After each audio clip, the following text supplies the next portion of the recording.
আখির নবী বিশ্বনবী মুহাম্মদুর রাসূলুল্লাহ সাল্লাল্লাহু আলাইহি সাল্লামের কলিজার টুকরা মায়ের মনি হযরত ফাতেমা রাদিয়াল্লাহু তাআলা আনহা, খবরদার তুমি তার মেয়ের সাথে খারাপ আচরণ করিও না।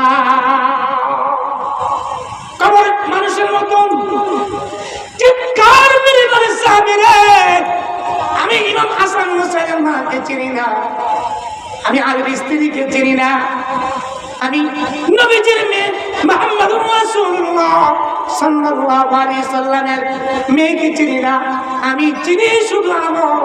আমার কবর যদি আমল ভালো হয়ে যায়, আমার এই কবরটা তার জন্য জান্নাতের বাগান হয়ে যাবে। সুবহানাল্লাহ। এই জন্য বলছে ওয়ালা তামুতুন্না ইল্লা